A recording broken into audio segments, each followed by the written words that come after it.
पुण्यातलं उदाहरण घ्या, शनिवारवाडीच्या परिसरामध्ये प्री वेडिंगच्या सगळ्या शूटिंग्स केल्या जातात. त्या ठिकाणी सकाळी सकाळी अनेक जोडपी त्या ठिकाणी असतात. आमचं म्हणणं आहे की मंदिराचं, आमच्या ऐतिहासिक स्मारकांचं पावित्र्य नष्ट करू नका. कारण त्या ठिकाणी येऊन तुम्ही फक्त फोटो नाही काढत, फक्त हिंदू मंदिरातल्याच मूर्तींच्या आणि देवतांची तोडफोड केल्यानंतर हे माथेपुरू ठरतात. मग माथेपुरू आहे तर फक्त एकाच ठिकाणी का करतात, अन्य ठिकाणी का नाही करत? त्यामुळे खऱ्या अर्थाने सुरक्षा ही पण महत्वाची आहे की मंदिरांचे मूर्तीचं रक्षण, मंदिरातल्या महिलांच्या सुरक्षेच्या दृष्टिकोनातला प्रश्न असेल. बऱ्याच वेळा मंदिरांमध्ये आपण जे नारळ घेऊन जातो त्या वस्तू आपण मंदिरात अर्पण करतो. काही मंदिरांमधनं असं होतं की त्या वस्तूंचा पुनर्वापर होतो. धार्मिक दृष्टिकोनातून, आध्यात्मिक दृष्टिकोनातून पण हे सगळ्यात मोठं पाप आहे आणि अशा प्रकारच्या गोष्टी पुन्हा विकल्या जाऊ नयेत. कुठले गैरव्यवहार आहेत जे मंदिरांच्या बाबतीत सध्या होत आहेत? की सरकारीकरण झालेल्या मंदिरातलं विशेष करून आज जर पाहिलं तर महाराष्ट्रातलं शिर्डीचं मंदिर आहे, महाराष्ट्रातलं विठू रुक्मिणीचं मंदिर आहे. जर या देशामध्ये इक्वॅलिटी आहे, समानता आहे, स्वतंत्रता आहे, बंधुता आहे, सगळ्यांसाठी एक न्याय आहे, तर मग मंदिरांबद्दल अनेक गोष्टी असतात ज्याबद्दल चर्चा होते, काही गोष्टीवर चर्चा होत नाही, आणि अनेक गोष्टी असतात ज्या काही वाईट घडत आहेत समाजामध्ये आणि काही गोष्टी अशा आहेत ज्या चांगल्याही घडत आहेत. तर आपण ह्या पॉडकास्टमध्ये ह्या सगळ्या गोष्टीवर चर्चा करणार आहोत की मंदिरांच्या बाबतीत काय सध्याच्या घडीला स्थिती आहे. तर त्यासाठी आपल्याकडे आपले गेस्ट आहेत. तर सर, मी तुम्हाला पहिले रिक्वेस्ट करतो की तुम्ही आपल्या ऑडियन्सला तुमचं इंट्रोडक्शन करून द्या. नमस्कार, मी सुनील घनवट. मंदिर महासंघ हे मंदिर क्षेत्रात कार्य करणारं संघटन आहे, त्याचं मी राष्ट्रीय संघटक म्हणून सेवारत आहे आणि हिंदू जनजागृती समितीचं मी महाराष्ट्र आणि छत्तीसगड संघटक म्हणून गेली 25 वर्ष पूर्ण प्रचारक म्हणून काम करतो आहे. बरोबर. तर सर, आता मंदिर जेव्हा म्हणतो त्यावेळी आपल्याला असं येतं की मंदिर म्हणजे जिथे चांगले संस्कार होतील, जिथे एखादा व्यक्ती गेल्यावर त्याच्या आयुष्यातले सगळे प्रॉब्लेम्स येतो तिथे विसरेल किंवा त्याच्या आयुष्याला एक नवी चांगली दिशा मिळेल. म्हणजे एक प्रकारे त्याच्यावर चांगले संस्कार होतील थोडक्यात. तर सध्याच्या घडीला मंदिरामध्ये तसं होतंय का? खूप चांगला प्रश्न विचारला. मंदिरांच्या दृष्टिकोनातून सांगायचं झालं तर मंदिर ही खरं एक ऊर्जेचे स्थान आहे. म्हणजे ज्या ठिकाणी गेल्यानंतर मन शांत होतं, एक समाधान, आत्मिक समाधान त्या ठिकाणी लाभतं. आणि पूर्वीच्या काळात जर बघितलं तर मंदिरांचं जे महत्त्व होतं आध्यात्मिक स्तरावरचं, त्याचं महत्त्व जाणून अनेक राजे जे होते आपल्याकडचे, जे राज्यकर्ते होते त्या काळातले, त्यांनी मंदिरांचं महत्त्व जाणून मंदिरांचा जीर्णोद्धार केला, मंदिरांचं संवर्धन केलं, मंदिराशी लोक कसे जोडले जातील यासाठीचं प्रयत्न केलं, मंदिरांना दान दिलं, संपत्ती दिली सगळी. आणि खरं पाहता मंदिरांच्या दृष्टीने जर विचार केला आपण तर मंदिर हे मानसिक शांती देणारं ठिकाण आहे, आध्यात्मिक शांती देणारं ठिकाण आहे. आज अनेक समस्या, अनेक अडचणी असतील त्याच्यावरती उपाय मिळणारं ठिकाण आहे. आम्ही तर अभ्यास केल्यानंतर असं सांगेल की ज्याप्रमाणे एखादं विद्यालय असतं, मंदिरांच्या माध्यमातून सत्संग चालतात. बरोबर. त्यामुळं मंदिर हे एक प्रकारचं विद्यालय आहे. मंदिरांच्या दृष्टिकोनात आणखीन बघितलं आपण तर मंदिरांमध्ये बऱ्याचदा उपचार केले जातात अनेक मंदिरांमध्ये. तसं मंदिर हे आपल्यासाठी एक औषधालय सुद्धा आहे. बऱ्याच वेळा न्याय निवाडे, बऱ्याच ग्रामीण भागामध्ये, विशेष करून कोकणातल्या भागामध्ये मंदिरांना देवाला कौल लावला जातो आणि ते कौल लावल्यानंतर जो कौल मिळतो त्याच्यामध्ये, त्यामुळे मंदिर एक न्यायालयासारखं सुद्धा काम करत आहे. आज आपल्या हिंदू धर्मातल्या मंदिरांचं एवढं वैशिष्ट्यपूर्ण आणि महत्त्वाचा भाग आहे की आमचं मदुराईचं मंदिर असेल, आमचं हम्पीचं मंदिर असेल, आमची सर्व ज्योतिर्लिंग असतील देशातली, त्याचबरोबर शक्तिपीठं असतील, आमच्याकडची असणारी अष्टविनायकाची मंदिरं आहेत, या सर्व मंदिरांचं प्रत्येक व्यक्तीच्या जीवनातलं एक अनन्यसाधारण महत्त्व आहे. आणि काळाच्या ओघामध्ये आता कलियुगाचा प्रभाव जसा वाढतो आहे तसं लोक हे तणावग्रस्त झालेले आहेत. लोकांच्या जीवनामध्ये अनेक प्रकारच्या समस्या निर्माण झालेल्या आहेत. त्यामुळं मंदिराकडं येऊन देवासमोर हात जोडून देवाला प्रार्थना करण्याचं आणि मनशांती मिळवण्याचं सगळ्यात मोठं माध्यम म्हणजे आपली मंदिरं झालेली आहेत.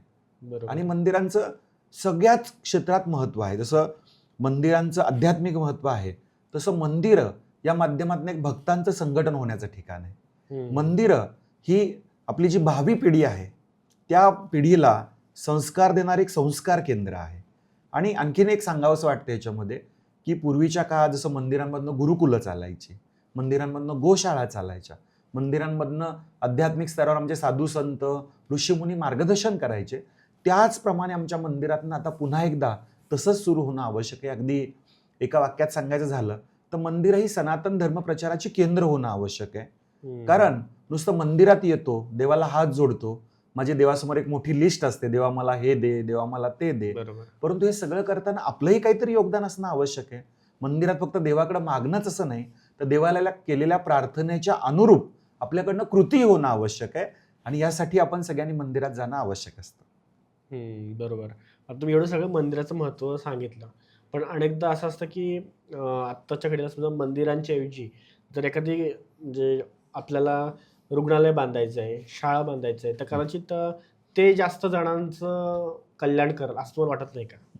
नाही, आता हा एक मुद्दा कसा आहे ना, बऱ्याचदा मंदिरांचं एक निर्माण कार्य आलं, मंदिरांचं एक जीर्णोद्धार करण्याचा मुद्दा आला किंवा नवीन मंदिर बांधायचा मुद्दा आला, तर जे सो कॉल्ड सेक्युलरवादी आहेत, पुरोगामी विचारांचे आहेत, नास्तिकतावादी मंडळी आहेत, यांना कुठला तरी एक अडथळा निर्माण करायचा असतो.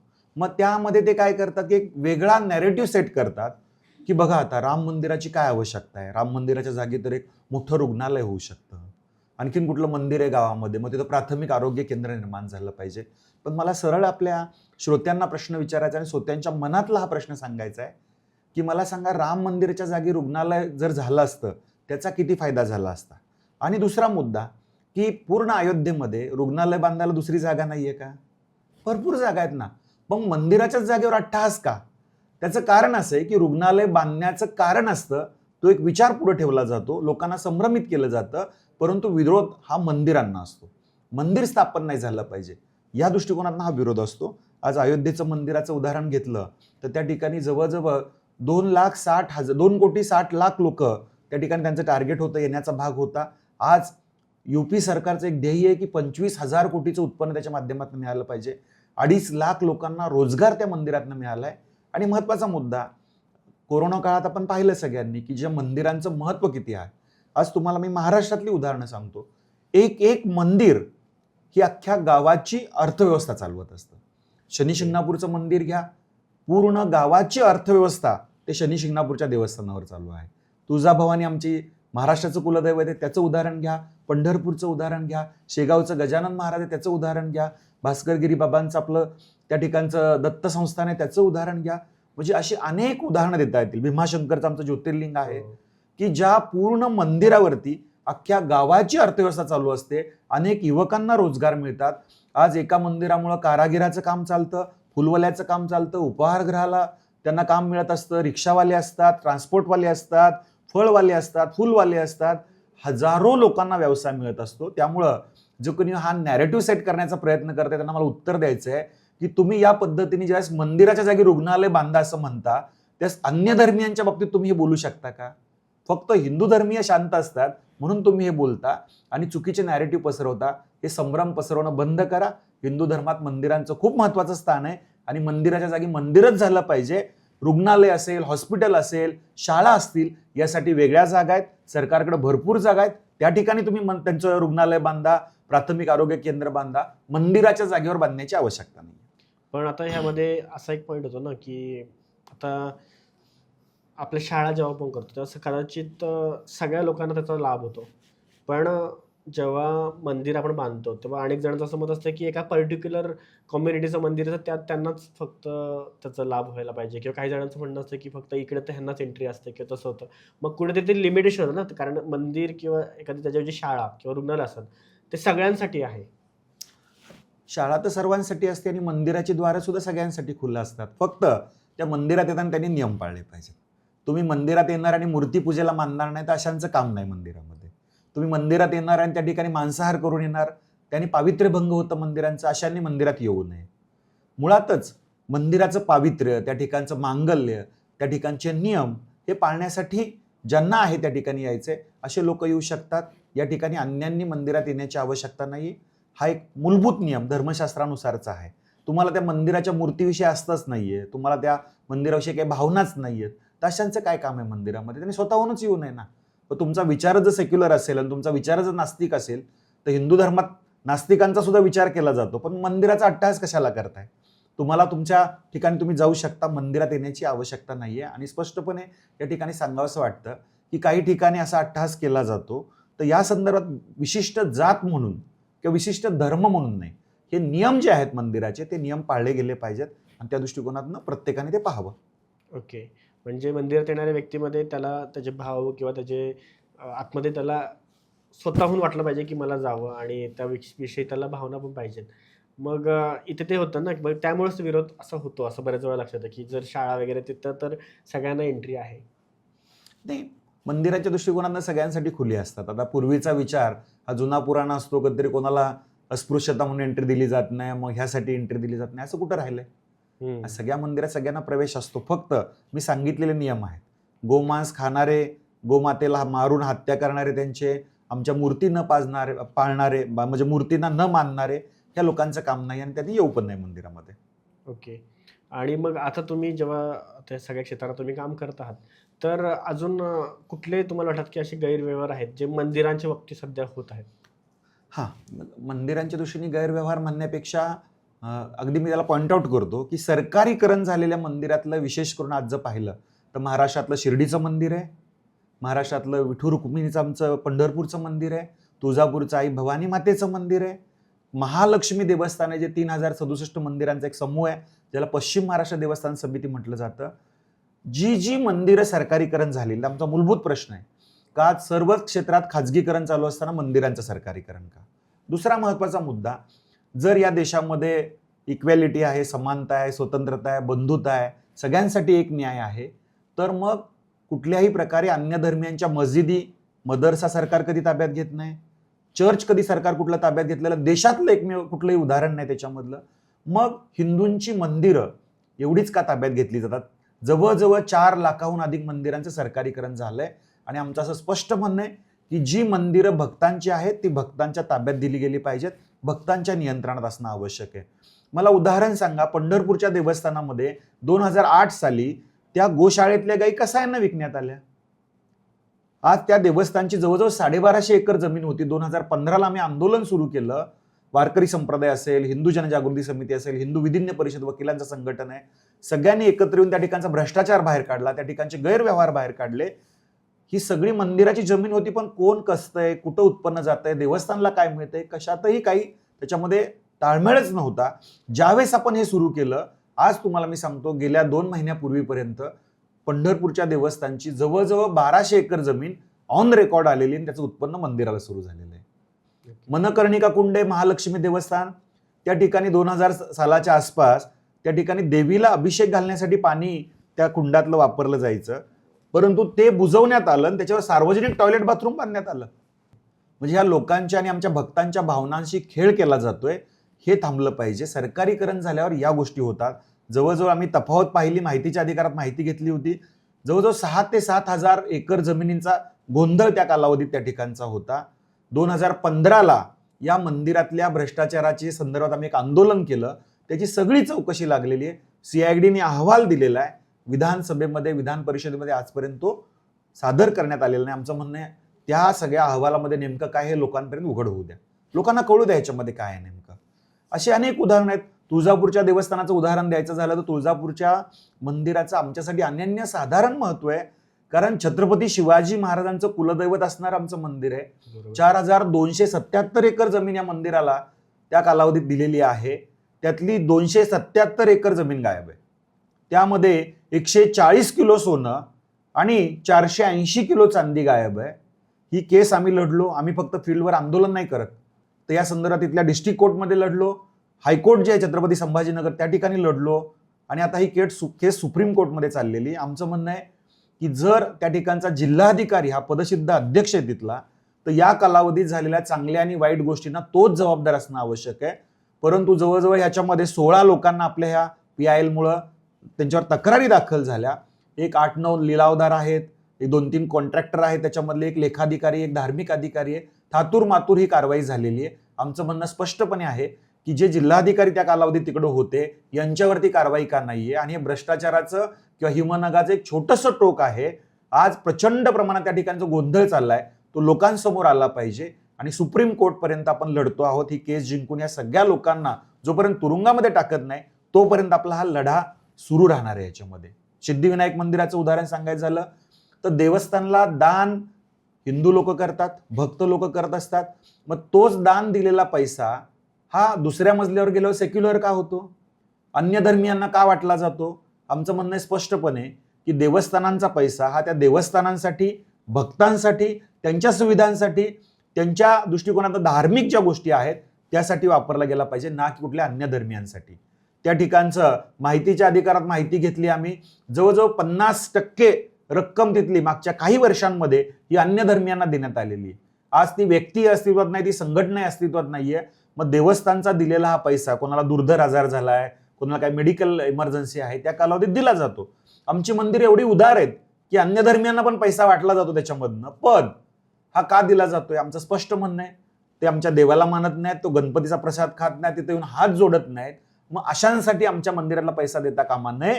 आणि जर द्यायचा असेल तर स्टॅम्प पेपरवरती लिहून घ्यावं, मी सिद्धिविनायकाला मानतो, मी त्याचा प्रसाद ग्रहण करणार आहे आणि आजपासून माझी त्याच्यावर श्रद्धा आहे, अशाच लोकांसाठी मदत करण्यात यावी, अन्यथा करू नये. महत्वाचा मुद्दा, दुजाभाव जो केला जातो, जसं या सिद्धिविनायक मंदिरातनं त्या कालावधीत एक कॉन्व्हेंट स्कूल बांधण्यासाठी सिंधुदुर्ग जिल्ह्यामध्ये सेंट फ्रान्सिस झवेर या कॉन्व्हेंट स्कूल झालं, त्याला 10 लाख रुपये डोनेशन देण्यात आलं.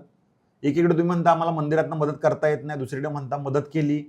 त्याच कालावधीत सिंधुदुर्ग जिल्ह्यातल्या, जो मगाचा तुम्ही रुग्णालयाचा आणि शाळा महाविद्यालयाचा प्रश्न उपस्थित केला, सिंधुदुर्ग जिल्ह्यामधल्या युवकांना त्या ठिकाणी एक रोजगार मिळावा यासाठी एक ITI काढावा म्हणून काही लोक त्या मंदिराकडे गेले. ते म्हणले नाही, आम्हाला पैसा देता येत नाही. मग हा भेदभाव काय?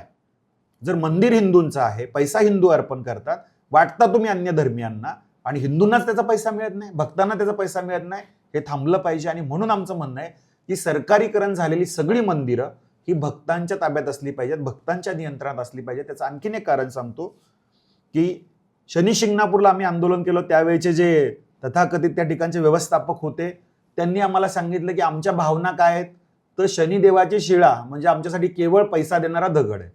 पांडुरंगाच्या मंदिराच्या कालावधीत, त्या ठिकाणच्या आषाढी एकादशीच्या कालावधीत, त्या ठिकाणचे तत्कालीन जे तिथले व्यवस्थापक होते त्यांनी प्रक्षाळ पूजा बंद करून टाकलेली होती. त्या ठिकाणी रात्री भरपूर पैसा येतो आहे, भाविकांना दर्शन व्हावं या दृष्टिकोनानं 24 तास मंदिर पांडुरंगाला विश्रांती न देता त्या ठिकाणी चालू ठेवण्यात आलं. या प्रथा परंपरांवरती विशेष करून आघात होतो आणि म्हणून या ठिकाणी या गोष्टी आम्ही म्हणतो की सरकारीकरण झाल्यावरती प्रथा परंपरा बंद पडतात, मनमानी कारभार चालतो आणि सरकारी अधिकारी म्हणजे हे लोक जातात भक्त आणि हे सरकारी लोक येऊन बसतात. त्याच प्रकारे प्रचंड प्रमाणात भ्रष्टाचार वाढतो. अशी अनेक उदाहरणं आहेत आणि केवळ महाराष्ट्रातली नाही आहेत. आज बालाजीच्या मंदिरातले 500 कोटी रुपये सरकार त्या ठिकाणी सरकार चालवण्यासाठी घेतले जातात. आज केरळासारख्या ठिकाणी त्या ठिकाणी कम्युनिस्ट मंडळी आहेत जे आमच्या देवाला मानत नाहीत, धर्म म्हणजे अफूची गोळी म्हणतात. मग आमच्या मंदिरातला पैसा तुम्ही का घेता? आज अनेक ठिकाणी मदुराई असेल किंवा बाकीच्या ठिकाणी आमच्या मंदिरांच्या जागा अनेक ठिकाणी ख्रिश्चनांनी विकत घेतलेल्या आहेत आणि त्याच्यावरती 4-4 चर्च स्थापन करण्यात आलेले आहेत. ह्या मंदिरांच्या जागेवर अशा प्रकारे करणारे कोण आहेत याचा विचार करणं आवश्यक आहे आणि ह्या सगळ्या गोष्टींना प्रतिबंध बसणं आवश्यक आहे. म्हणून आम्ही म्हणतो की सरकारीकरण झालेली मंदिरं ही मुक्त करून भक्तांच्या ताब्यात दिली पाहिजेत. त्याचं 2 उदाहरणं कायदेशीर पद्धतीने पण मी सांगतो की साधारणपणे 2016च्या दरम्यान डिसेंबरचा हायकोर्टचा निर्णय आहे तमिळनाडू गव्हर्नमेंट वर्सेस नटराज मंदिरचा, की कुठल्याही सेक्युलर सरकारला कायमस्वरूपी कुठलंही मंदिर ताब्यात घेता येणार नाही. त्या ठिकाणचा जर कारभार चांगला नसेल तर तुम्ही काही दिवसांपुरतं म्हणजे फार फार तर 90 दिवस जास्तीत जास्त ताब्यात घेऊ शकता. त्यानंतर ती व्यवस्था सुधारून पुन्हा भक्तांच्या ताब्यात दिलं पाहिजे, हा निर्णय आहे. आज ओडिसामध्ये पाहिलं तर जगन्नाथपुरी वर्सेस त्या ठिकाणचं गव्हर्नमेंट आहे, त्या संदर्भात पण निर्णय आला होता 2014ला जानेवारी महिन्यामध्ये की या संदर्भात कुठल्याही सेक्युलर सरकारने मंदिरं ताब्यात घेऊ नये. त्यामुळे याच हायकोर्टच्या केसेस समोर घेऊन देशभरातली 4 लाख मंदिरं मुक्त झाली पाहिजेत, यासाठी मंदिर महासंघ कार्यरत आहे. बरोबर आहे. पण आता अनेकदा म्हणजे मंदिरामध्ये आपण बघतो की ठीक आहे, आता हे तर तुम्ही गव्हर्नमेंटने सांगितलं, पण अनेकदा लोक पण जाऊन जे प्री वेडिंग शूट्स करणं असेल किंवा वेगवेगळ्या गोष्टी ज्या मंदिरांच्या बाबतीत जसं की पैसे कमवण्याचं साधन जे होतात तशा पण गोष्टी घडलेल्या होतात. एक तर सगळ्यात महत्त्वाचा मुद्दा, आम्ही मंदिर महासंघाकडनं 2 अभियान चालवतोय. एक तर आत्ताच आम्ही सुरू केलं मागच्या आठवड्यामध्ये की ज्या ज्या आपली पुरातन मंदिर आहेत, ऐतिहासिक मंदिर आहेत, त्यात विशेष करून एक प्री वेडिंगचं एक नवीन फॅड सुरू झालेलं आहे आणि त्या ठिकाणी या लोकांना भान नसतं आपण कसं वागतोय. पुण्यातलं उदाहरण घ्या, शनिवारवाडीच्या परिसरामध्ये प्री वेडिंगच्या सगळ्या शूटिंग्स केल्या जातात. त्या ठिकाणी सकाळी सकाळी अनेक जोडपी त्या ठिकाणी असतात. आमचं म्हणणं आहे की मंदिराचं, आमच्या ऐतिहासिक स्मारकांचं पावित्र्य नष्ट करू नका, कारण त्या ठिकाणी येऊन तुम्ही फक्त फोटो नाही काढत, त्या ठिकाणी येऊन अश्लील चाले चालतात, त्या ठिकाणी नको त्या पोजमध्ये उभं राहिलं जातं, त्या ठिकाणी येणारा वर्ग जो असतो तो कुठल्या ह्याच्यातला असतो, युवा असतात, लहान मुलं असतात, अनेक कुटुंबीय आपल्या महिलांसहित त्या ठिकाणी आलेले असतात, परिवारासहित आलेले असतात. या गोष्टींचं तरी किमान भान ठेवावं. आणि सगळ्यात महत्वाचा भाग म्हणजे ज्या ठिकाणी ऐतिहासिक, पौराणिक, आध्यात्मिक वास्तू आहे त्याचं पावित्र्य राखलं गेलं पाहिजे. त्यामुळं मंदिर महासंघाचं हे अभियान आहे की अशा प्रकारचे रील्स बनवणं, अशा प्रकारचे प्री वेडिंग करणं, मंदिरातून नको तिथं उभं राहणं, तुम्ही कशाही प्रकार त्या ठिकाणी येता, या सगळ्या गोष्टी बंद झाल्या पाहिजेत. आमच्याशी जोडलेली 17,000 मंदिरं आहेत. या मंदिरांच्या माध्यमातून आम्ही सगळ्यांना आवाहन केलेलं आहे की अशा प्रकारच्या प्री वेडिंग आणि अशा प्रकारचे रील्स बनवण्याचा भाग आहे तर त्या ठिकाणी बंद करण्यात यावं. तुम्ही लोकांना आवाहन करा, त्याला प्रतिबंध करा आणि हा 100% प्रतिबंध असला पाहिजे. आमचं म्हणणं स्पष्टपणे आहे की मंदिरं ही रील्स बनवण्याचे आणि प्री वेडिंगची ठिकाणं नाहीयेत. अजून एकदा बरेच वेळा पाहिलं जातं की मंदिरांमध्ये आपल्याला गेल्यावर ड्रेस कोड्स असतात, की काही ठिकाणी असतात की तुम्ही असेच कपडे घालायचे, काही ठिकाणी असतात की तुम्ही अशाच गोष्टी परिधान करायच्या. तर मग ते नियम असावेत का? एक काय होतं ना की काही लोकांना मंदिरात एखाद्या गोष्टीसाठी प्रतिबंध केला किंवा ड्रेस कोडसाठी आवाहन केलं तर त्या ठिकाणी त्यांची अभिव्यक्ती त्यांना आठवते. मला विचारायचं, तुमची ही अभिव्यक्ती, व्यक्ती स्वातंत्र्य, ज्यावेळेस तुम्ही एखाद्या महत्त्वाच्या ठिकाणी जातात त्यावेळेस ती काय प्रतिबंधित होत नाही? आज जर तुम्ही एखाद्या ठिकाणी व्यवहारातलं उदाहरण घ्या, डान्स करण्यासाठी पबमध्ये गेला तर त्या ठिकाणी त्या ठिकाणचा ड्रेस कोड असतो. आज तुम्ही न्यायालयामध्ये एखादा वकील गेला तर त्या ठिकाणी बँड लावल्याशिवाय किंवा कोट घातल्याशिवाय त्या ठिकाणी त्याची बाजू मांडू शकत नाही, नियम आहे त्या ठिकाणचा. हॉस्पिटलमध्ये गेला, ICU मध्ये गेला, एखादा डॉक्टर त्याचा जो हिरव्या रंगाचा झगा घालतो आणि मग ऑपरेट करतो, त्या ठिकाणचा नियम आहे. पोलीस आहेत, पोलीस त्यांचा एक वर्दी घालतात खाक्या रंगाची, त्या ठिकाणचा त्यांचा ड्रेस कोड आहे. शाळेत मुलांना पाठवायचं झालं तर आई वडील स्वतः गणवेश आणून त्यांना घालून पाठवतात त्या ठिकाणचा. त्या ठिकाणी तुम्हाला कुठली अभिव्यक्ती आठवत नाही, त्या ठिकाणी तुम्हाला कुठल्याही प्रकारचा विरोध नसतो, कारण तुम्हाला माहिती आहे की त्या प्रिमायसेसमध्ये गेल्यावर तिथले नियम पाळले पाहिजेत. मग मंदिरांच्याच बाबतीत सूट का घेताय तुम्ही? मंदिरांच्याच बाबतीत तुम्हाला तुमचं व्यक्ती स्वातंत्र्य का हवंय? किंबहुना उलट असलं पाहिजे की ज्या ठिकाणी आपण मनशांतीसाठी जातो, ज्या ठिकाणी आपल्याला एक आध्यात्मिक लाभ होतो, अशा ठिकाणी तिथले नियम तर पाळले पाहिजेत. उलट आमची सामाजिक जबाबदारी वाढते जास्त. बरोबर. आणि म्हणून आम्ही जवळजवळ 28 मे 2023ला एक अभियान सुरू केलं मंदिर महासंघाच्या वतीने की मंदिराचं पावित्र्य राखलं गेलं पाहिजे. तर त्या ठिकाणी मंदिरात ड्रेस कोड अर्थात वस्त्रसंहिता असणं आवश्यक आहे. कारण आम्ही पाहिलं की हल्ली कुठेतरी पिक्चरला गेलोय, मग येता येता मंदिरात जाऊन आलो, मग कुठेतरी पर्यटनासाठी गेलोय, फिरायला गेलोय, मग तसंच मी हाफ पॅन्टवरती, तोकड्या कपड्यांवरती, त्या ठिकाणचं अंग प्रदर्शन करणारे कपडे आहेत, मग 10 ठिकाणी फाटलेली जीन असते, या सगळ्या गोष्टी घालून तुम्ही ते जाता. म्हणजे असंही काही जण म्हणतात की नाही मग अश्लीलता पाहणाऱ्याच्या नजरेत असते. ते नियम सगळे बाजूला ठेवा. मुळात मी सुधारलं पाहिजे, माझ्या नियमांचं मी पालन केलं पाहिजे, याच्याकडे लक्ष दिलं पाहिजे. आणि हे अभियान आम्ही सुरू केलं. आज मंदिरात ड्रेस कोडचं अभियान सुरू केल्यानंतर आज संपूर्ण देशभरामध्ये 2,500 मंदिरात ड्रेस कोड लागू झालेला आहे. इन्क्लुडिंग आपल्या पुण्यातलं जेजुरीचं मंदिर असेल, महालक्ष्मी देवस्थान असेल, अनेक ठिकाणचे अष्टविनायक मंदिर असतील, घृष्णेश्वराचं मंदिर आहे अष्टविनायकाचं, ज्योतिर्लिंगाचं, आपलं भीमाशंकरचं देवस्थान आहे. अनेक ठिकाणी साऊथमध्ये तुम्ही चला, मदुराईचं मंदिर असेल, भगवान बालाजीच्या मंदिरात असेल. म्हणजे तुम्ही जर दक्षिणेमध्ये दर्शन घ्यायला गेला तर तुम्ही त्या ठिकाणचे वस्त्र जे आहेत, लुंगी असेल किंवा महिलांनी डोक्यावर पदर घेणं असेल, ह्या सगळ्या गोष्टींचं पालन करता. मग उद्या महाराष्ट्रात आल्यावर तुम्हाला काय अडचण येते? म्हणजे या गोष्टी. आणि आणखीन एक महत्वाचा मुद्दा, एक उदाहरण मध्यंतरी खूप चर्चेत आलं होतं की विराट कोहलीचं मुंबईतलं जे ऑफिस आहे, त्याचं हॉटेल आहे, त्यामध्ये दक्षिणेतला एक युवक आला आणि त्याला दरवाज्यावरती अडवण्यात आलं. का? तर म्हणे दाक्षिणात्य वेशभूषा जी केलेली आहे तर आमच्या हॉटेलमध्ये स्लीपर असेल किंवा लुंगी असेल ह्या गोष्टी चालणार नाहीत. म्हणजे हॉटेलमध्ये जर तुम्हाला जायचं असेल तर तुम्ही ड्रेस कोडचा विचार करता, मग मंदिरात का नाही? आणि म्हणून मंदिरातलं पावित्र्य राखण्यासाठी, मंदिराचं एक मांगल्य टिकून राहावं या दृष्टिकोनातनं मंदिरात ड्रेस कोड असणं आवश्यक आहे. आणि यासाठी आम्ही खूप टोकाची भूमिका घेतली असं नाही. मंदिर विश्वस्तांना आवाहन करताना सांगितलं की मंदिर विश्वस्तांनी ड्रेस कोड कसा लागू केला पाहिजे की त्याच्यामध्ये अंग प्रदर्शन करणारी कपडे नकोत, त्या ठिकाणी अश्लीलता वाढवणारी कपडे नकोत, तोकडी कपडे नकोत. स्त्री पुरुष दोघांसाठी या पद्धतीने विचार व्हावा. अंग प्रदर्शन घालणारं नसणारं एखादा टी शर्ट जीन घालून आला तरी प्रवेश दिला जातो. म्हणजे सध्या युग आधुनिक आहे आणि त्यामुळे या कालावधीत अगदीच तुम्ही धोतर आणि जब्बा घालून या असं कोण म्हणत नाही, नऊवारी साडी घालून या असं कोणी म्हणत नाही. फक्त अंगप्रदर्शन होणार नाही अशी कपडे किमान घालून या.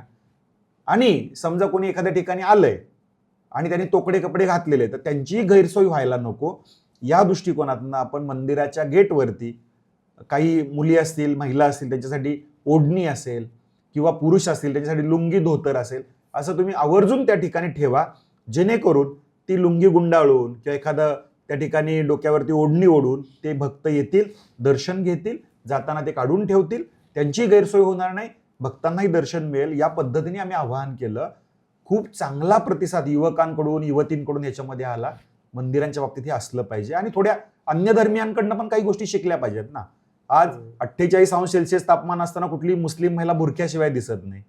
कुठल्याही मस्जिदीत जाताना त्यांच्या ड्रेस कोडनच ते जातात. इव्हन आपल्या गुरुद्वारामध्ये सुद्धा आपण गेलो तर त्या ठिकाणी ड्रेस कोड असतो. मग मंदिरांमध्ये सुद्धा हा लागू झाला पाहिजे. गोव्यासारखं पर्यटनाचं ठिकाण आहे, त्याही ठिकाणी आज चर्चमध्ये ड्रेस कोड आहे.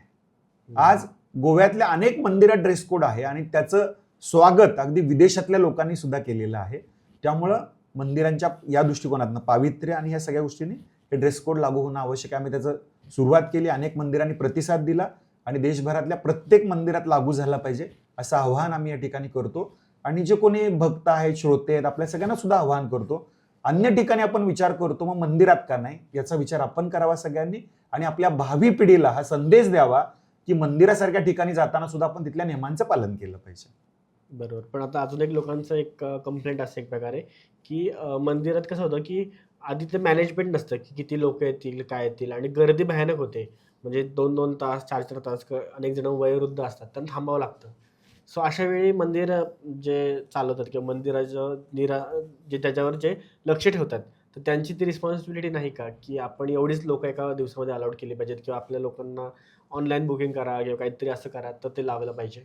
हे लक्षात घ्या, कसं आहे ना आता की मंदिरं ही वेगळ्या प्रकारची आहेत आपल्या देशामध्ये.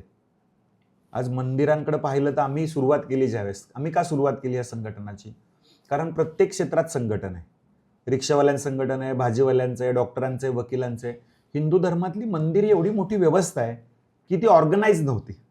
प्रत्येक मंदिर आपला आपला विचार करून आपल्या मंदिरासाठीचा विचार करत होते.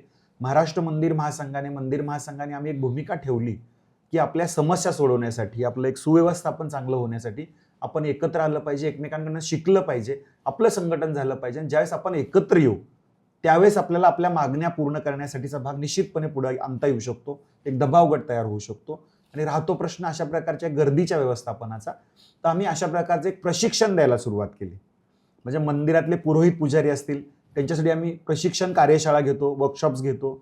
मंदिरातल्या विश्वस्तांसाठी आम्ही अनेक ठिकाणी मंदिर परिषदांचं आयोजन करतो. त्यांच्यासाठी वेगळ्या त्या त्या क्षेत्रातले एक्सपर्ट जे आहेत, चॅरिटी कमिशनर असतील किंवा काही ॲडव्होकेट्स असतील, यांची मार्गदर्शन आयोजित करत असतो. किंवा ज्या चांगल्या मंदिराने असं एक क्राऊड मॅनेजमेंट चांगलं केलेलं आहे, मंदिरांचं एक व्यवस्थापन चांगलं केलेलं आहे. उदाहरण सांगायचं झालं तर आज महाराष्ट्रामध्ये जी भक्तांच्या ताब्यात मंदिर आहे त्याच्या अनेक ठिकाणचं व्यवस्थापन चांगलं आहे. शेगावचं गजानन महाराजांचं मंदिर अगदी अग्रक्रमाने येतं. आज दिवसभरात काय झालं या सगळ्यांचा हिशोब जमा खर्चासहित त्या ठिकाणी रोजच्या बोर्डला त्या ठिकाणी लागतो. ओझरचं आमचं अष्टविनायक मंदिर आहे, तिथं डिस्प्ले होतो मोठा, त्याच्यावर लावलं जातं आज उत्पन्न किती आलं, खर्च किती झालं, त्या अन्नदानातनं किती आलं, अन्नछात्रातनं किती आलं, हे सगळ्या गोष्टी लावल्या जातात. त्यामुळे काय होतंय, एक पारदर्शकता निर्माण व्हायला लागलेली, एक व्यवस्थापन सुधारायला लागलेलं आहे. काही ठिकाणी त्या ठिकाणच्या सेवकांची कमतरता असल्यामुळे थोडंफार असं होत असेल, पण ह्या माध्यमातून विश्वस्तांना सुद्धा जर ट्रेनिंग मिळालं आणि त्यांनी जर चांगल्या प्रकारे यात लक्ष घातलं त्या सगळ्या गोष्टी सुधारल्या जाऊ शकतात. आणि म्हणूनच आपण मंदिर परिषदेच्या माध्यमातून हे आवाहन करतोय, मार्गदर्शन करतोय, एक व्यवस्थापन कसं करावं. बऱ्याचदा त्यांची करण्याची इच्छा नसते असं नसतं, परंतु प्रॉपर गायडन्स नसतो, मार्गदर्शन नसतं. त्या प्रकारे आपण त्यांना मार्गदर्शन देण्याचा प्रयत्न करतोय आणि त्या माध्यमातून हे होऊ शकतं. पण आता मध्यंतरी मी गिरनारला गेलो होतो, तर तिथे प्लॅस्टिकला बंदी आहे. ठीक आहे, की वर प्लॅस्टिक घेऊन जायचं नाही. पण वर गेल्यानंतर वर ज्या प्लॅस्टिकच्या मध्ये भेटणाऱ्या गोष्टी असतील, जसं की वेफर्स असेल किंवा पाण्याच्या बॉटल्स असतील, तर त्यात विकल्या जाते. वर ते तर जे जास्त किमतीला विकलं जाते. मग अशा अनेक गोष्टी घडतात की तुम्ही इकडे बंदी लावताय पण तिथे गेल्यावर आतमध्ये त्याच गोष्टी विकताय. नाही, मुळात कसं आहे ना आता की हे करतो कोण आणि कोणी बंदी घातली पाहिजे त्याच्यावरती. समजा त्या त्या ठिकाणचं शासन प्रशासन आहे, तुम्ही एकीकडे म्हणता प्लास्टिकला बंदी आहे आणि दुसरीकडं कारवाई कोणावर करता, विक्रेत्यांवरती. मुळात प्रश्न हा आहे की कारखानदार निर्माते जे आहेत त्याचे तिथंच का बंद करत नाही तुम्ही? मूळ समस्या कुठं सुटणार आहे? वापरणाऱ्यांकडून विक्रेत्यांकडून थोडी सुटणार आहे ही समस्या जे कारखानदार आहेत, जे प्रोडक्शन करतायत, मास प्रोडक्शन करतायत, तिथंच बंदी का नाही घालू शकत तुम्ही? तिथं बंदी घाला ना त्याच्यामध्ये. नंतर ओरड काय होते की हे वापरतात ते वापरतात, मग बिचारे ते कोणी विक्रेते असतात, हातावरचं पोट असतं त्यांच्यावरती जाऊन कारवाई केली जाते. मुळात प्रश्न आणि समस्या खऱ्या अर्थाने प्लास्टिकची सोडवायची असेल, त्याच्यावर बंदी आणायची असेल, त्याच्या उत्पादनावरती बंदी घातली पाहिजे. हा पहिला भाग. आणि दुसरा महत्वाचा भाग, भाविक भक्तांनी सुद्धा या गोष्टींचा विचार करून पर्यायी गोष्टी त्या ठिकाणी काय उपलब्ध होऊ शकतील याचा विचार करावा आणि त्यांना कुठेही असुविधा होणार नाही अशा पद्धतीने त्यांनी सुद्धा विचार करावा आणि त्या ठिकाणच्या विक्रेत्यांनी तिथल्या नियमांचं पालन करावं. प्लास्टिक मुक्त हे सगळ्या गोष्टी कशा होतील याच्याकडे लक्ष दिलं पाहिजे. हा, पण आता हा प्रश्नच होता की तो मुख्यतः मॅन्युफॅक्चरर येत नाही, कारण कसं होतं की जी प्लॅस्टिक बंदी आहे ती परिसरामध्ये होऊ नये, प्लॅस्टिक खाली वगैरे पडलेलं न जाऊ म्हणून त्यासाठी केलेलं प्लॅस्टिक बंदी, ना की ते इतर गोष्टींसाठी. पण तरी पण जर तिथलं अलाउड केलं, जर वर घेऊन जाऊन देत नाहीत पण तिकडे विकायला मिळतं, तो प्रॉब्लेम आहे. म्हणजे खालून खरं तर तो विकायला पण माल जाऊ नये. अगदी बरोबर, मी सहमत आहे तुमच्याशी. हा, असं खरं तर हवं आहे. आणि असे नियम म्हणजे जर असतील तर आपले जे देवारे आहेत, जे आपले मंदिर आहेत, ते जास्त स्वच्छ राहतील. कारण प्लॅस्टिक बाहेर तर लोक वापरणारच आहेत. बरोबर. ते विकणं आपणच डिमांड करतो की आम्हाला ह्या गोष्टी प्लॅस्टिकमध्ये हव्या आहेत. पण मग ते मंदिरा परिसरामध्ये कचरा होऊ नये म्हणून हा एक हेतू असतो. निश्चितपणे मंदिराची स्वच्छता असेल, त्या परिसरातलं नीटनेटकेपणा असेल, व्यवस्था व्यवस्थित राहावी यासाठी जर प्लास्टिक हे सुद्धा त्या ठिकाणी जर वापरलं जात असेल त्याच्यावर सुद्धा बंदी असणं आवश्यक आणि त्याची काळजी सर्वांनी घेणं आवश्यक. हा, आणि ओव्हरऑल 360चा विचार व्हायला पाहिजे सगळीकडचा विचार. फक्त माणसांवर बंदी आणि विकायला बंदी नाही, म्हणजे लोकांनी घेऊन जाऊ नये पण तिथं जाऊन विकत घ्यावं असंही नसायला पाहिजे. कारण असं बरेच वेळ होतं की जे मंदिरांबद्दल आहे ना, एक लोकांचं मत असतं की मंदिरांचा वापर म्हणजे एक प्रकारे गैरवापर केला जातो की पैसा उकळण्यासाठी किंवा पैसे काढण्यासाठी. तर त्यावर तुमचं काय मत आहे? मग नाही, आम्ही तर आमच्या मंदिर परिषदांच्या माध्यमातून आवाहन करतो की मंदिर परिसरात जे विक्री केंद्र असतात, जे दुकानं असतात, त्याच्यावरती सुद्धा किती त्याचं मूल्य असलं पाहिजे याच्यावरती सुद्धा मंदिर व्यवस्थापनाचं लक्ष असलं पाहिजे. आज जर तुम्ही अमळनेर या ठिकाणच्या मंगळग्रह मंदिर परिसरात गेला, तिथल्या व्यवस्थापनाने एक चांगली गोष्ट केलेली. बाहेरच्या विक्रेत्यांनी किती किमतीला त्या वस्तू विकल्या पाहिजेत, उगाच भक्तांची लूट पण नाही झाली पाहिजे, तर त्या प्रॉपर गोष्टी ठरवून दिलेल्या आहेत. असं प्रत्येक मंदिर परिसरात असणं आवश्यक आहे. उगाच भक्तांची लूट, बाहेरून आलाय, विदेशी नागरिक आहे, पैसेवाला आहे म्हणून वाटेल त्या किमतीला त्याचे दर लावणे असं करू नये. भक्तांची अडवणूक करू नये याची काळजी मंदिर व्यवस्थापनाने पण घेतली पाहिजे आणि त्या परिसरातल्या विक्रेत्यांनी सुद्धा घेतली पाहिजे. बरोबर आहे. कारण आपण मंदिर जेव्हा म्हणतो तो आपण एक सात्विक भावने जातो की जिथं असं ठिकाण आहे जिथे इतरत्र कुठेही फसवणूक होईल पण त्या ठिकाणी फसवणूक होणार नाही ह्या विषयाने माणूस जातो तिथे. आणि देवाचं आहे म्हणून माणूस किती द्यायला तयार असतो की बाबा हा नारळ हा 20 रुपयाचा आहे, ठीक आहे, पण देवाला मला आता आत्ताच्या घडीला द्यायचा आहे. तर काही जण 40ला विकतात, 60ला विकतात, 80ला विकतात. त्या परिस्थितीला माणूस घेतो. बरं झालं तुम्ही हा एक महत्वाचा मुद्दा सांगितला की बऱ्याच ठिकाणी काय होतं ना, ते सुद्धा या पॉडकास्टच्या माध्यमातून मी आवाहन करतो आणि भक्तांनी सुद्धा जागृत राहिलं पाहिजे. बऱ्याच वेळा मंदिरांमध्ये आपण जे नारळ घेऊन जातो, काही ठिकाणच्या वस्तू घेऊन जातो, त्या वस्तू आपण मंदिरात अर्पण करतो. काही मंदिरांमधनं असं होतं की त्या वस्तूंचा पुनर्वापर होतो. तर वास्तविक पाहता एखाद्या गोष्टीवर जर आध्यात्मिक उपचार किंवा धर्मसंस्कार किंवा त्या ठिकाणी काही उपचार झालेले असतील तर त्या गोष्टी पुन्हा त्या पूजेमध्ये अन्य कोणी वापरता कामा नये. नारळ जर फोडलेला असेल किंवा नारळ तुम्ही त्या ठिकाणी घेऊन अर्पण केला तर त्या व्यक्तीच्या भावना असतात त्याच्या पाठीमागच्या, त्या ठिकाणी काही त्याचं देवाशी केलेला संवाद असतो, देवाला केलेलं मागणं असतं. या सगळ्या गोष्टींमुळे ते सगळं त्या गोष्टीमध्ये आलेलं असतं. त्याचाच उपयोग जर पुनर्वापर झाला तर धार्मिक दृष्टिकोनातून, आध्यात्मिक दृष्टिकोनातून पण हे सगळ्यात मोठं पाप आहे. आणि अशा प्रकारच्या गोष्टी पुन्हा विकल्या जाऊ नयेत हे पण एक बघितलं पाहिजे. हे पाहता पाहता काही मंदिरांमध्ये एक कुप्रथांचं पण प्रचंड प्रमाणात एक अतिक्रमण झालेलं आहे. उदाहरणार्थ सांगायचं झालं तर बऱ्याचदा मंदिरांमध्ये ख्रिसमस आला की आमच्या देवाला त्या सांताक्लॉजची टोपी घातली जाते. आता वास्तविक पाहता आमचा धर्म, आपली संस्कृती, परंपरा याच्यामध्ये कुठेही या टोप्या घालण्याचं कारण नाहीये. ते कशासाठी घातल्या जातात? काही वर्षांपूर्वी शनी शिंगणापूरची जी शिळा आहे, त्या ठिकाणचं देवस्थान आहे, त्याच्यासमोर मोठाच्या मोठा केक आणून तलवारीने कापला जायचा. आम्ही त्याला विरोध केला. म्हटलं देवाचा वाढदिवस करणे एवढे मोठं नाही झालो आपण, आणि देवाचा वाढदिवस नसतो, हे कशासाठी चाललंय? हे पाश्चात्य प्रथांचं अंधानुकरण कशासाठी करताय तुम्ही? ते आपण त्या ठिकाणचं बंद पाडलं. अशा ज्या वेगवेगळ्या प्रकारच्या कुप्रथा आहेत ज्या मंदिरांमधनं सुद्धा आलेल्या आहेत त्याचं कुठेतरी थांबवलं गेलं पाहिजे. अशा अनेक गोष्टी आपल्याला सांगता येतील की ज्या बंद झाल्या पाहिजेत. बरोबर. आणि अनेक सांगितलं होतं की जे वेतन मिळावं, म्हणजे जे काम करतात ते सगळ्यांना, तर त्यावर काय मत आहे? नाही, एक तर परत मी इक्वॅलिटीकडे येतो, समानतेकडे येतो. आज आमच्या देशामध्ये कोरोना काळात आपण पाहिलं की अनेक पुजाऱ्यांची घरं, अनेक पुजारी म्हणजे सगळे गुरव असतील, आमच्या मराठा समाजाचे पुजारी असतील, भोपी असतील, उपाध्ये असतील, कोळी असतील, अनेक ठिकाणी वेगळ्या प्रकारच्या वेगळ्या समाजांचे त्या त्या ठिकाणच्या मंदिरावरती पुजारी आहेत. तर वास्तविक पाहता कसं असतं ना की पूर्वीच्या काळी त्या मंदिरातल्या पुजाऱ्यांनी तिथं सेवारत राहावं, ती व्यवस्था पाहावी, यासाठी पूर्वीच्या राजांनी त्या मंदिरातल्या काही जमिनी इनाम जमिनी म्हणून त्या पुजाऱ्यांना दिलेल्या होत्या. त्यातनं जे काही उत्पन्न येईल त्यातनं तुमचं कुटुंब चालवा आणि तुम्ही मंदिराचा जे काही व्यवस्था आहे ती पहा. परंतु आज जर पाहिलं याच्यामध्ये तर एक मुद्दा लक्षात येतो, तो म्हणजे अशा अनेक ठिकाणचे पुजारी आहेत की ज्यांना त्या मंदिराच्या माध्यमातून काही उत्पन्न मिळत नाहीये, परंतु ते अनेक वर्ष हे सगळं करतायत. आज जर तुम्ही अलिबागच्या त्या ठिकाणच्या मंदिरावरती गेला, भवानी मातेचं मंदिर आहे त्या ठिकाणचं, त्या मंदिरात देवीचं मंदिर आहे, त्या ठिकाणी मंदिरातल्या पुजाऱ्याला अगदी काही 200-500 रुपये मिळतात सरकारकडून. पूर्वीपार चाललेली परंपरा आहे. आता दिवाबत्तीसाठी सुद्धा आपल्याला किती खर्च येतो हे आपल्याला माहिती आहे याच्यामध्ये. त्यामुळं काही सेक्युलर सरकार आहेत, जसं आंध्र प्रदेशचं सरकार अन्य धर्मियांना, मुल्ला मौलवींना बांग देण्यासाठी त्या ठिकाणी 15,000-18,000 रुपये देतं. ओडिशा सरकारने आधी सुरू केलेले 15,000-18,000 होते. केजरीवाल सरकार असताना दिल्ली सरकारनं सुद्धा हे पैसे मुल्ला मौलवींना द्यायला सुरुवात केलेली. मग हिंदूंच्या मंदिरातल्या पुरोहित पुजाऱ्यांना पगार का नाही? मिनिमम वेजेस ॲक्टनुसार कमीत कमी 5,234 रुपये दिले गेले पाहिजेत महिन्याला, असं नियम असताना सुद्धा आज आमच्या पुजाऱ्यांना पगार नाहीये. आत्ताच पश्चिम बंगालमध्ये ममता बॅनर्जींनी घोषित केलं, पुजाऱ्यांना आता आम्ही पगार सुरू करतोय महिन्याला 250 रुपये. मग एखाद्याचं चेष्टा करावी असे प्रकार चाललेले. त्यामुळे आमचं या पॉडकास्टच्या माध्यमातून सरकारला सुद्धा आव्हान राहील की अनेक पुजारी बंधू आहेत आमचे, त्या पुजारी बंधूंचं एक पूर्ण कुटुंब उदरनिर्वाह चालवायचा असेल तर ती पूर्ण त्यांची व्यवस्था मंदिरावर अवलंबून आहे. त्यामुळं या पुजाऱ्यांना सुद्धा तुम्ही मानधन चालू करा, अनुदान चालू करा, चांगल्या अर्थाने आणि मोठ्या प्रमाणावर आणखी मंदिराची व्यवस्था सुधारेल आणि त्यांचा सहभाग सुद्धा वाढेल.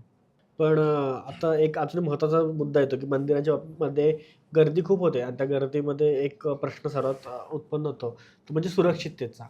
अनेकदा त्या सुरक्षिततेमध्ये प्रॉब्लेम होतात, CCTV असणं किंवा महिलांची सुरक्षितता, ह्या सगळ्या गोष्टी पण नीट पाळल्या गेल्या पाहिजेत. तर त्या कशा म्हणजे आत्ता पाळल्या जातात का? नाही, ज्या ज्या मंदिरांची जशा प्रकारची क्षमता आहे त्याच्यानुसार ते प्रयत्न करत असतात. गर्दी तर वाढतच आहे. ज्या सुरक्षेचा तुम्ही प्रश्न या ठिकाणी उपस्थित केला, ती सुरक्षा गर्दीपेक्षा आणखीन वेगळ्या प्रकारची असणं आवश्यक आहे. आत्ताच अलसफा युनिव्हर्सिटीमध्ये काही आतंकवाद्यांचं त्यांना पकडण्यात आलं. दिल्लीमधल्या घटनेनंतर हे सगळं उघड झालं. या घटनेनंतर त्यांचं एक मोठं षडयंत्र होतं. एक रायझिन नावाचं जे विष होतं ते वेगवेगळ्या मंदिरातल्या प्रसादांमध्ये मिक्स करून हजारो लाखो भाविकांना मारण्याचं षडयंत्र होतं. ते पकडले म्हणून सापडलं. आज अनेक मंदिरं आपलं अन्नछत्र चालवतात, उत्सवाच्या काळात महाप्रसाद बनवतात, भंडारे चालतात. या सगळ्या ठिकाणी या सुरक्षेचा विचार होणं आवश्यक आहे आणि ही सुरक्षा खऱ्या अर्थाने महत्त्वाची.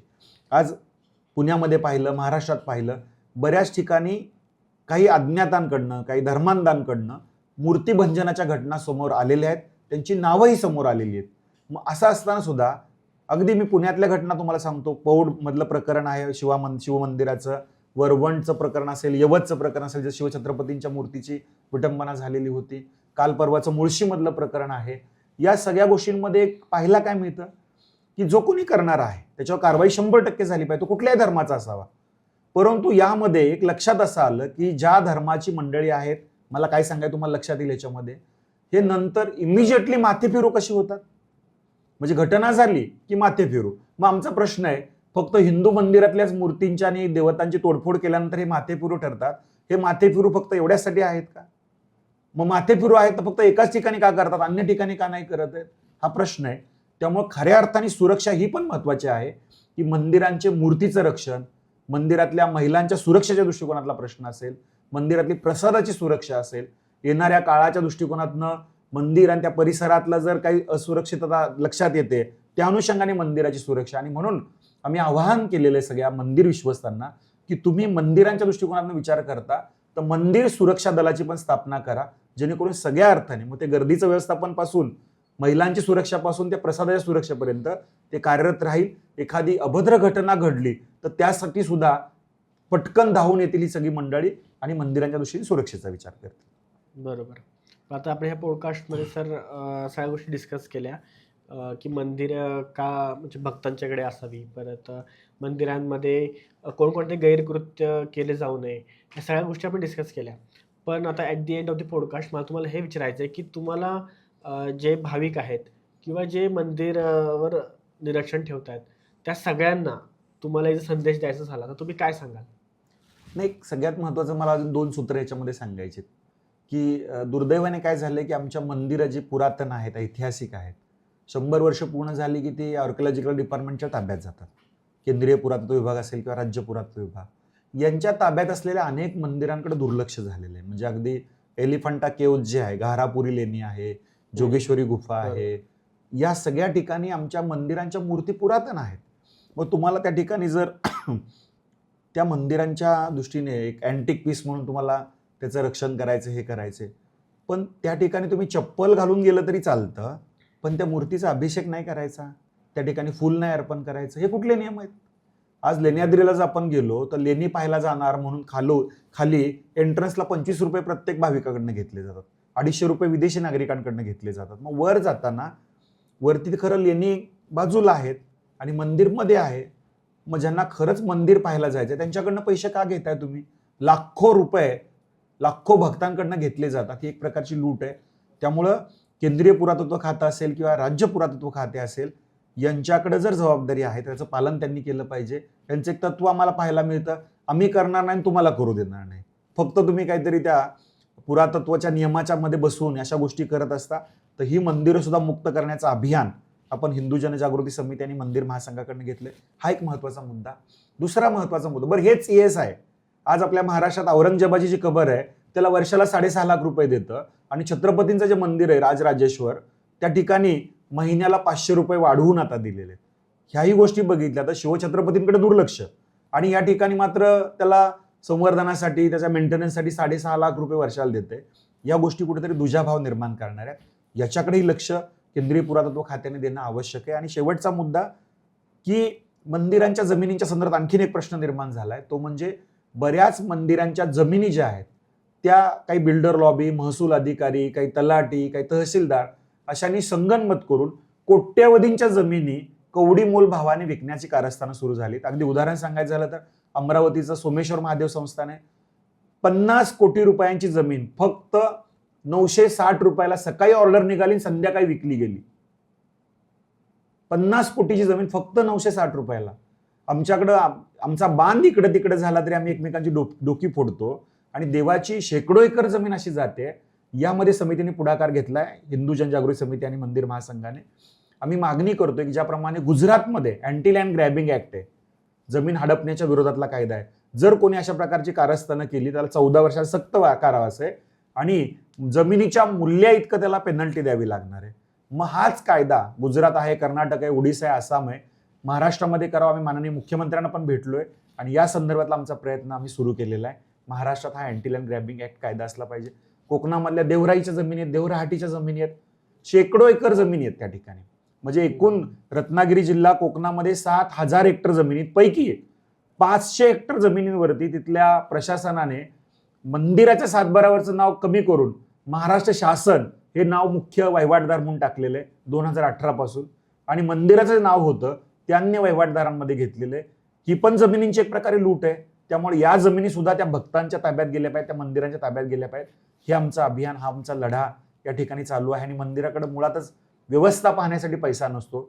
उद्या एखाद्या भक्ताने जर समजा मंदिराला अर्पण केलं किंवा एखादी जमीन अर्पण केली, त्याची स्टॅम्प ड्युटी असेल, त्याचं नोंदणी शुल्क असेल, ते सुद्धा रहित करावं अशी मागणी मंदिर महासंघाकडून आम्ही केली आहे.